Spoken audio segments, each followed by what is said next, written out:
My son got distracted. He's no longer focused on the right team and supporting England. He's been distracted by supporting Mexico. And I'm like, what the heck is wrong with you? And I kick him out of the house. I haven't talked to him in 10 years.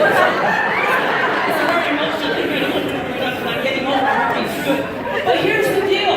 That's exactly, check this out, that's exactly what Satan wants to do with you by taking your eyes off of Jesus Christ through your friends, through your family, through your circumstances, through the temptations that are out there in the world. He wants to do everything within his power. You can think, well, you know what? Yeah, I don't care about this.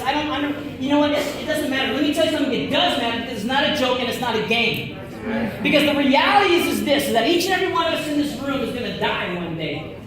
And we are all going to be in eternity. But we will either be eternally with God, or we're going to be eternally separated from God. We're either going to be eternally with God or separated from Him. And the only way that we will be eternally with God is not by coming to a Say Summit. It's not by wearing a Salvation Army uniform. It's not by going to church on Wednesday and going to church on Friday and teaching, being a part of Core Cadets or being a part of the team group. It's none of those things. The only way that you're going to be eternally with God is by accepting Jesus Christ as your Lord and personal Savior. And keeping your eyes focused on Him, who's the author and perfecter of our faith. Jesus said, I am the way, the truth, and the life. No man, no person, no one can come to the Father. It doesn't matter how much money you have. It doesn't matter how much fame you have. It doesn't matter how popular you are. It doesn't matter how smart you are. It doesn't matter how you think things work in the world. The only way, Jesus said, no man comes to the Father except through me. And the devil wants to do everything he can to distract you from keeping your eyes on Him, who's the author and perfecter of your faith. I asked you earlier, where is your focus? In all honesty, whether you've been a Christian your whole entire life, you've been a Christian for 10, 15 years, or you're just starting off, officers in the room, all of us in the room, where is your focus? Is it on Jesus, or is it on something else? Because you take your eyes off of Christ, you're going to fall, and you're going to fail. But here's the greatest thing about being in a relationship with Jesus Christ is this. And I want you to listen to this. Because one of the lies from the pit of hell is that he makes us believe sometimes, he wants us to think that, man, you've done some nasty, nasty things that are so shameful. You have done some nasty, nasty things that are so shameful that the devil is saying there is no way that a God of love, a God of mercy could love somebody like you because of what you did with this person or that person or what this person did to you or whatever might be going on in your life. That embarrassment, that shame, the thing that you think deep down inside that you want nobody to know, that you want nobody to find out about. And the devil is saying there's no way to love you. I want to tell you that's a lie from the pit of hell because Jesus Christ is the God of love. He's the God of forgiveness. The Bible says when we confess, He is faithful and just to forgive us and to purify us from all unrighteousness. Amen. Amen. Amen. Praise the Lord. Praise the Lord. Survive, if you want to be able to live this life that we've been talking about, your focus has got to be on Jesus Christ. It's got to be on Jesus. It's got to be there and nowhere else. And again, where is your focus? Amen. Here's the cool thing about being in a relationship with Jesus is this. The Bible says that God will never leave us or forsake us. He's not going to forget about us. No. He's not going to forget about you. He's not going to forget about me. He's not going to forget about where we are. He's not going to be like me when I go take my kids to the store when they're younger and you accidentally leave them at Walmart or something like that. He doesn't, oh, sorry about that, babe. I didn't tell you about that one. So, he doesn't do those sorts of things. He never leaves us or forsakes us. You know, there's another real quick passage of Scripture. You guys are familiar with it. Again, talking about this idea about keeping your eyes on Jesus. And it's an account in the book of Matthew. Most of you guys know this passage. I'm not going to read the whole thing, just going to take a couple things out of it because it's important with this idea about keeping your eyes on Jesus. It's when Jesus comes walking to the disciples on the water. Sorry, am I keeping you up there? He comes walking to Jesus on the water. How do you know that story? He comes walking to the disciples on the water. And so the disciples are in this boat, and they're on the Sea of Galilee. It's in the book of Matthew, if you want to follow along. Matthew chapter 14, and we're going to be jumping down here a few verses. But the disciples, the followers of Jesus, his students, are in this boat on the Sea of Galilee. And all of a sudden, they're out there, and they wake up in the middle of the night, about 2, 3 o'clock in the morning. They're in this middle of the storm, and they see, check this out, they see this image walking on the water. They see this image walking on the water. In fact, the Bible records that they're scared. They think it's a ghost. They're freaked out to see this image. I mean, imagine this image walking towards them on the water. And Jesus realizes they're scared and realizes that they're confused. And in verse 27, it says this. It says, but Jesus immediately said to them, this is when they're scared, they're freaked out, they see this image. He says this, but Jesus immediately said to them, take courage, it is I. Don't be afraid. Amen. How many times have you felt afraid in your life? Amen. How many times have you felt overwhelmed in your life with circumstances that are going on? Whether it be choices that you made or things that have happened to you or circumstances that you can't control. You feel burdened, feel overwhelmed with what's happening around you at school, with your friends, with your family. How many times have we felt afraid about whatever it is? But I want to tell you this morning, Jesus says, take courage. It is I. Amen. I am here. I want to be in a relationship with you. I'm going to prove it to you because this is what goes on to happen. Is that Peter, the disciple Peter, the follower of Jesus, sees and hears and recognizes that it's Jesus. And Peter says, Lord, if it's really you, tell me to come to you. And I'm going to get out of the boat and I'm going to walk to you. So Jesus says, bring it on. Let's go. So he gets out of the boat and he begins. Now imagine this. Here's the thing. When we read God's word, this is not a bunch of fairy tales. It's not a fable. It's not made up by man. But this is real account. This really happened where Jesus is walking on the water. Why? Because Jesus is God. He's in control of everything. He's in control of all the elements. He can do whatever he needs to do. Peter gets out of the boat, begins to walk on the water, and walks towards him. But check this out. He says this. In verse 30, when Peter's walking on the water, Peter goes, this is what happens. Peter says, but when Peter saw the wind, when Peter began to look around, right? He's focused on Jesus. He's focused on Jesus. He gets out of that boat and he's walking on that water. He's doing something that is impossible. Let me tell you something. When your focus is on Jesus Christ, the impossible becomes possible. Amen? Amen. Amen. I don't think you understand what that really means. I said when we keep our focus on Jesus Christ, the impossible becomes possible.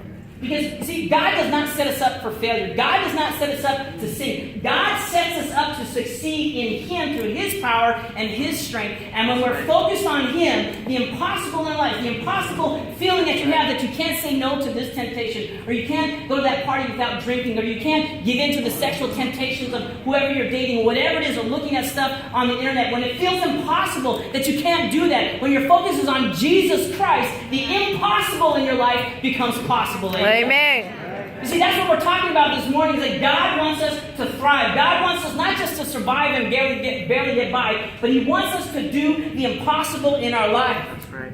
But check this out. As soon as Peter takes his eyes off of Jesus, we know the story. He begins to sink. But check it out. Peter says, it's recorded there. It says, Peter says, immediately Peter cries out, and Jesus grabs him. And He's there with him. I'm going to tell you something this morning. When you are going through issues and trials in your life, you know what? Jesus is right there with you. Yes. We've got Amen. to cry out to Him. Amen. We've got to call out to Jesus to help us. Amen. We can't be this type of person that thinks we can do it in our own strength. You know, several years ago, I had the opportunity to, in a couple of previous appointments, that I was a police chaplain. And so what that means is I would go with the police, I would ride along in the car, and I would go with them, and they would call me to talk to people and pray with people, and it was very cool, man, because I had my own, I had like a bulletproof vest, and I had my belts, you know, I had a belt had a little hoop for my flashlight, had a little hoop for my donut, I had all kinds of stuff on there, right? And so, and I had the whole thing, and man, let me tell you something, when I was a police chaplain, let me tell you, I was a lot bigger and buffer than I am right now. In fact, I have a picture. I mean, I used to be and so, I was a little darker too. Yeah, that's freaking me out. I gotta take that. But there was this one time when I was on a ride along with the police department, and one of the things that we would have to do is we would have to give a death notification, meaning, so like if somebody had died that the chaplain would go and they would talk to the family and explain what happened, and they'd be there with them and pray with them and that sort of thing.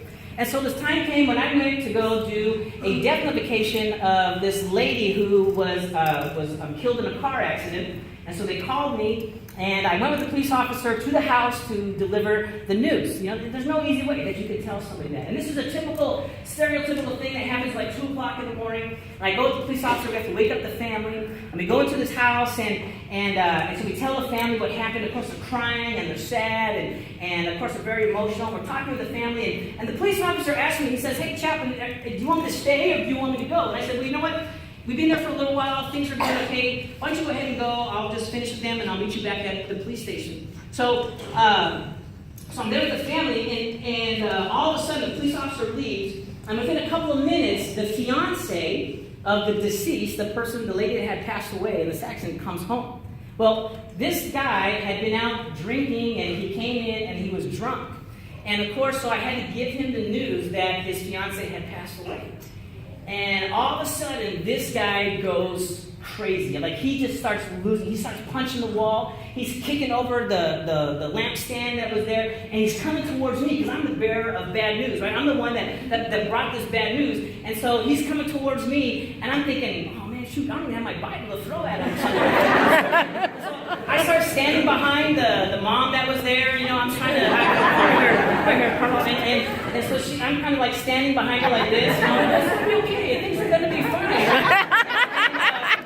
So he's coming towards me. And so one of the things that they told us as a police chaplain was this: if ever you need help, if you're ever in an emergency, they gave us a code that you get onto your radio, and you click on the radio, and you get this code. And I'm thinking, oh, shoot, I can't remember what this code is, right? And I pick up I have the radio, and I'm like, I can't think of the code. My mind is freezing.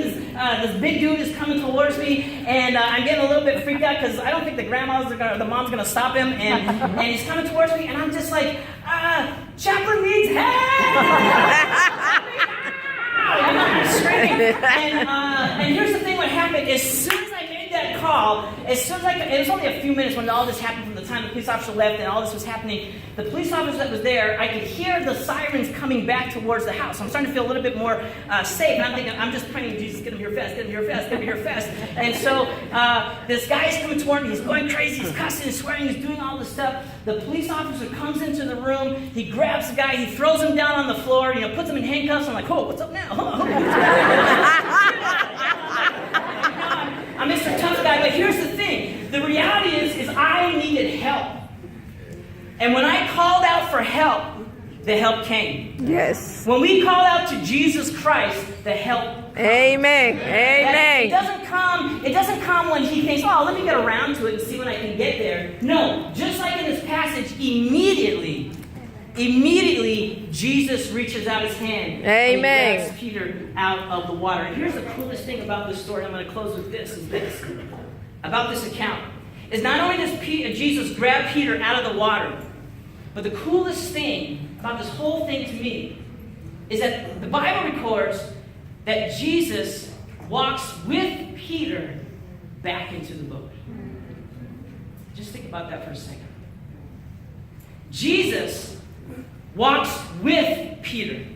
Not in front of Peter, not behind Peter, not pushing Peter, but he walks with him. You see, when we accept Jesus Christ as our Lord and Savior, we now have Jesus living inside of us, the Bible tells us. And that where you go, Jesus goes. And what you do, Jesus is there. And when we struggle, Jesus is right there beside you. That Jesus Christ is walking with you in the midst of the things that you are struggling with right now at this very moment. Amen. See, that's how we survive. And the only way that we're going to be able to survive is knowing that Jesus walks with us. Because our eyes are focused on Him, Jesus, who's the author and perfecter of our faith. And I ask you this morning, where is your focus?